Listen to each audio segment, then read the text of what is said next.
All right, I'd like to welcome everyone back to the TheraFit podcast. I'm your host, Chris Jones, where we aim to help you to live your most inspired life as a parent and as a parent of a child who may have any sort of ailment or disorder or any sort of obstacle they're trying to overcome. So today, we're going to be talking to Jeannie Beard. She is the founder of the National Autism Academy, the author of Autism and the Rest of Us, an Amazon bestseller, and she's also the mother of a son on the spectrum. Jeannie, welcome to TheraFit. Thank you for joining us. Can you tell us a little bit about yourself beyond the bio? Thanks, Chris. Sure. My journey with autism has been going on for about 12 years now. My son is 21. But as I discovered what was going on with him, I realized that my journey with autism had gone on for much longer than that because lived with all my life that were on the spectrum. So it's such an interesting unfolding to sort of realize, it just, when I understood autism, a lot of things that didn't make sense to me before began to make sense to me. And the first experience I had with writing, I was a ghostwriter for a book called Finding the Gray, which is a clinical guide by Dr. Tim Wahlberg and also available on Amazon. But it is, he was the doctor that I was working with and was teaching me about autism to help me understand my son. My son was diagnosed when he was in 6th grade. And it was during that process I kept saying to him, do you have this in writing? I need to understand this. I need to get my head really wrapped around it. And there's a lot to know. And I didn't really understand it. And I kept asking him, do you have it in writing? And he kept pointing at a big stack of notes on his desk and said, hey, I'm trying to write a book, but, I'm too busy seeing people. So finally I said to him, give me those notes because I want to learn this stuff. And I ended up at that point becoming the lead on his writing team. So I actually was privileged to have a one-on-one education, have unlimited access to questions and answers and how to apply the material and how to understand it so that I could understand my own son, but also get it down on paper for other parents. So I was so blessed to have such an amazing education. And what I've learned about autism has really impacted not only my life, but my son's life. And now, hopefully, after that, I wrote Autism and the Rest of Us. And now I found that gave me a platform for talking to parents and needed an entity to do that. So we founded the National Autism Academy last year. And, our mission is to encourage, educate, and support parents of children on the autism spectrum. Wow, that's phenomenal. Kind of how I got.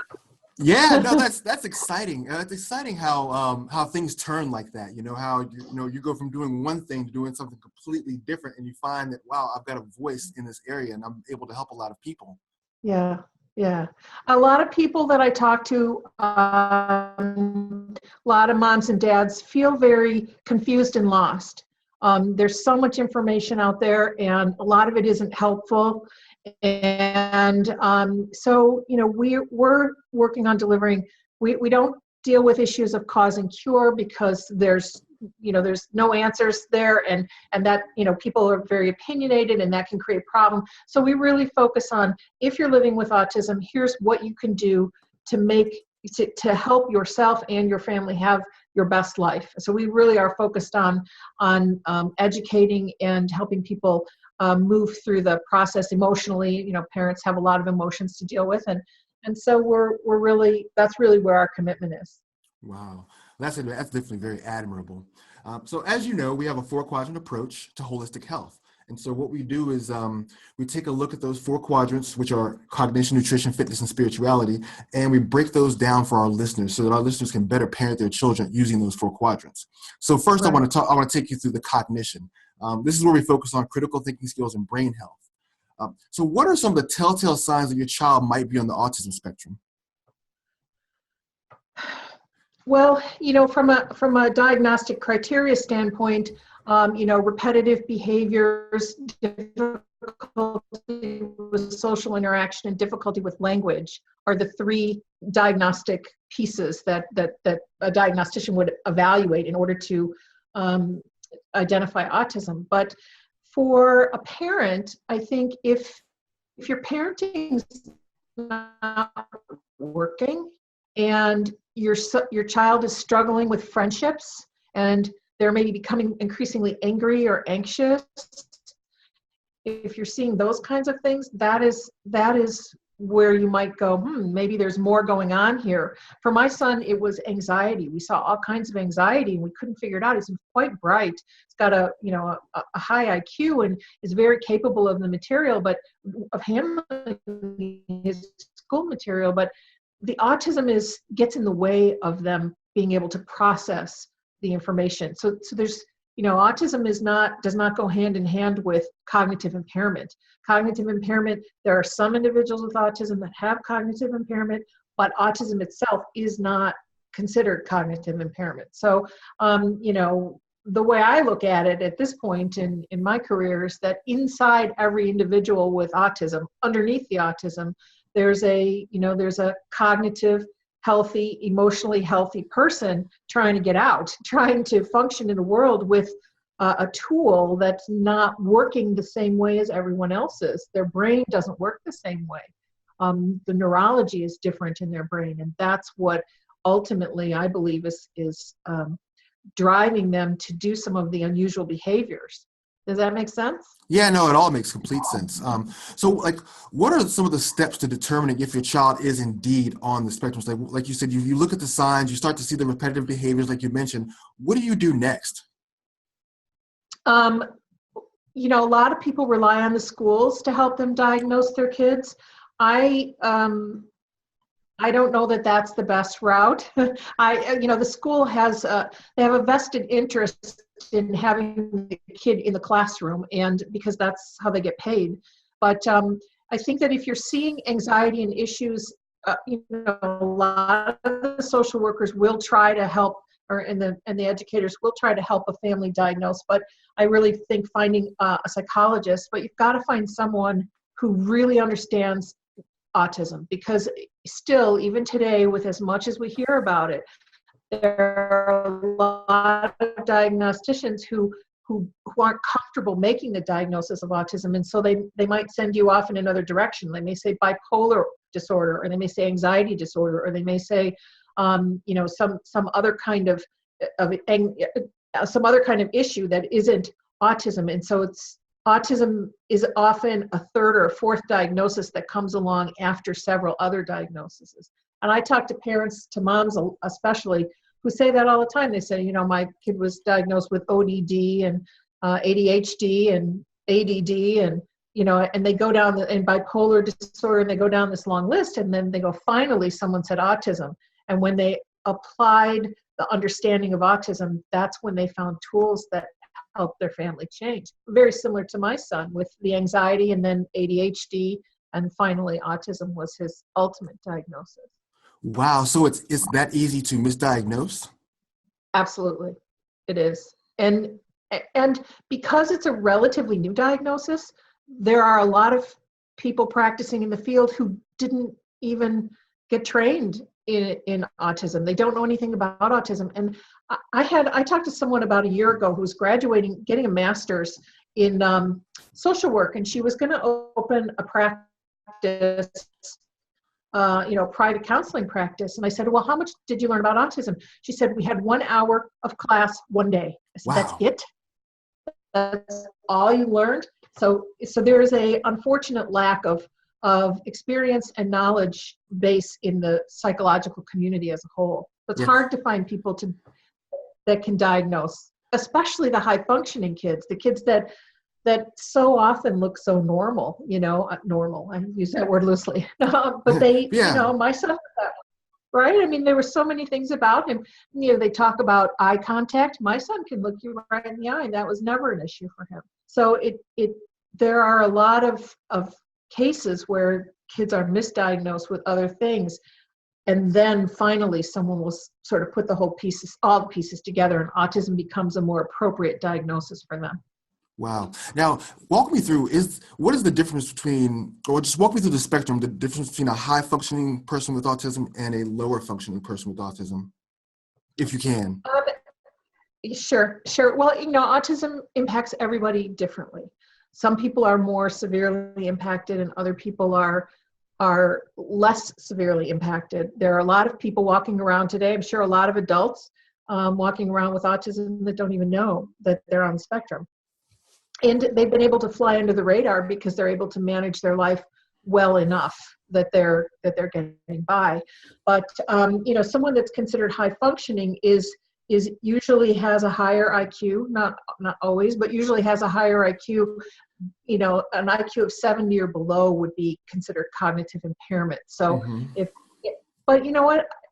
If you're a parent and you're going on an IQ tests have a lot of social information. They're embedded in social information, and so children with autism often don't test very well on IQ tests. So I've had moms say to me, well, they say my child has an IQ of 70, but they get A's and B's in class, and I go, that just doesn't relate. And it's because the child was unable to perform well on the IQ test because of their autism.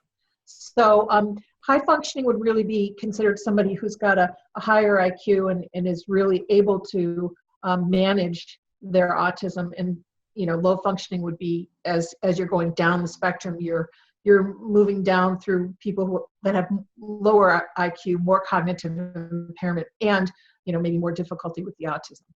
Does that make sense? Yeah, no, it makes complete sense. Yes. So one of the challenges or common challenges with children who have autism is recognizing and responding to emotions. What tips do you have for parents who want their children to improve in this area so they can, be in a social setting and be more comfortable? Yeah, well, that is a great question. That's something I've worked on with my son quite a bit because he is a really sweet person. I think one of the things you can do is model the emotions for them and explain them to them. They don't necessarily read your physical countenance very well or your expressions. There are lots of charts that have all different kinds of, smiley face drawings on them that, this one's happy, this one's sad, this one's angry, this one's worried, this one, and you can actually teach them those things. But really, a lot of times what happens with kids on spectrum is that they don't pick up on the emotion until it's so, egregious, until it's so powerful, until someone's so angry. They don't pick up on someone that's irritated or upset, but when they get really angry, then they can understand it. They have sort of this black and white way of looking at the world, and so they can see the real anger or tears, that they can learn to interpret those things. And it's not, someone with autism has a full range of emotions inside themselves. They have a full range of emotions. They're going to be experiencing fear and happiness and sadness and desire and dreams and wishes and hopes, just like the rest of us. They're not emotionally impaired. That's not part of autism. I suppose to the degree that the general public is emotionally impaired, they are too. But what I'm saying, it's not. The emotional impairment is not part of the autism. It's the ability to pick up on the social cues, because it's kind of a long explanation to make it very short. My opinion, and the experts that I work with, the neurology is such that it is overwhelmed. Their neurology, this is not their thinking now, it's their neurology becomes overwhelmed. And so they don't see that more subtle they don't take in that more subtle lower level information that the rest of us sort of absorb naturally. So they're not building a social database. So they don't have that reference point to look at someone and go, oh, I've seen this before. When my mother makes that look, it means she's upset. So they don't have that pool of reference data in their brain, because their brain is, I don't know to use the word clogged up because it's not quite right, but it's overwhelmed with processing the other neurological data that's coming into them. Wow, it's fascinating. Just all the things. Now talk about because autism seems to have, like, people totally misunderstand autism. They don't understand what it is, or they don't even understand like how people, like you said, people can go out of the home at 18, 19, 20 and lead pretty much normal lives. Can you talk about that a little bit? Yeah, autism is very misunderstood, and I see it on people's faces whenever I say my son's autistic. They stop and they look at me. They don't know how to react. They don't know whether to say, "Oh, I'm sorry," or "Oh, how is that hard for you?" They just don't, they don't know what it means, because they have these old ideas of, kids sitting in the corner rocking and drooling and not being functional. And that's not the case at all. A lot of people with autism are incredibly functional. They're incredibly talented. The difficulty that many of the kids today face is going out into the world. You have to be able to manage the social piece. And I'm not talking about, dates and friends and calendars. I'm talking about being able to go to the bank and make a transaction, to be able to communicate with the teller and make a transaction, to be able to order a pizza, to be able to drive a car. Driving a car is a very social activity because you have to be aware of everyone around you and you have to take their perspective into consideration. And that's can be a very complicated thing for someone with autism. They have this very linear thinking, and it makes it hard for them to see all of the pieces at one time and sort of assess the situation on the fly and make a decision and go forward. It's very linear, and one thing at a time is easier for them to manage. But so I think that the difficulty becomes managing a household. I know a lot of kids that go off to college, and if they're on the spectrum, they can be doing okay for a while if they get into a routine and they're following their routine, but then one day the alarm doesn't go off in the morning, they don't get up, and then they never go back to class. They don't recoup when they don't have the ability to recoup when something happens. They don't have that kind of social understanding to realize, oh, it's just one time and I missed it. So, it's sort of like in their mind, that's like a left turn, and they never get back going down the middle of the road again. Right. Yeah, it's very complicated. Yeah.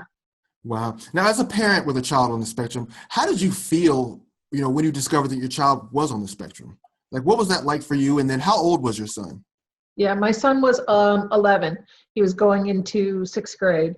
And I was freaked out. First, there was a part of me that was heartbroken. Oh, because none of us want to hear something's wrong with your child. We all want our children to be, perfect and smarter and more effective and more successful than we were. We all want that for our children. And so there is a lot of grieving that goes on with parents. It's one of the things that I work on with parents all the time is moving through the grieving process. It can be very shocking to have this come out of left field, and suddenly you're like, my kid's autistic. What does that mean? And yeah, it is very frightening as a parent, to think about if you are their connection to the world, and them functioning and surviving depends on you. It's frightening to think about what's going to happen to my child when I'm gone, when I'm not here anymore. So there are a lot of worries, sort of long-term worries. And, we need to work with our kids to help them be as independent as possible. It's also difficult when your brothers and sisters' kids or your neighbor's kids or, somebody you know's kids are succeeding and moving forward in life and having big victories. And you feel like you're still, like you keep having setbacks. You start to wonder. I mean, this starts to touch, I think, on the spiritual piece. You start to wonder, how did I get here? What do I do? And how do I manage the emotional piece of this? Because it can be very painful. But I also, one of the things that we believe at the Academy is that there is a lot of hope. There's a lot of hope, and it really has to do with education. It has to do with educating the population as a whole, has to do with educating the family that has the autistic child. And, it has to do with educating the individual with autism and helping them find the kinds of coping mechanisms that work for them to make them the most functional that they can be. And many of them are incredibly talented. They say Bill Gates is on the spectrum, and look what he did. He changed the world. Yeah. So, and if you look, historically, they say that many of the greatest artists and the greatest musicians and the greatest legislators were all on the autism spectrum. Thomas Jefferson, just unbelievable people, the people that we now revere as being some of the Einstein, as being some of the brightest and the best in history. They're all thought to be on the autism spectrum. And maybe it's just their brain is working in a different way so that they can see what the rest of us can't see. And so I have a lot of hope that as we educate the world and we educate each other and we educate the families, that we can find a way to honor these people and support them in what they need so that they can give their gifts to the world. Wow, that's a great perspective and a great way of looking at it. Just having a lot of hope and just looking at, historically, just some of the bright minds, like you said. I think that does give people hope because of all the misconceptions about autism. Yeah, absolutely. And there are a lot of misconceptions still. Thank you for listening to this session of TheraFit. If you like what you just heard, we hope you'll pass along our web address, holisticfamilysolutions.com, to your friends and colleagues. Be sure to check out the archive section of our website for previous podcasts. This has been an HFS production. Join us next time for another edition of TheraFit.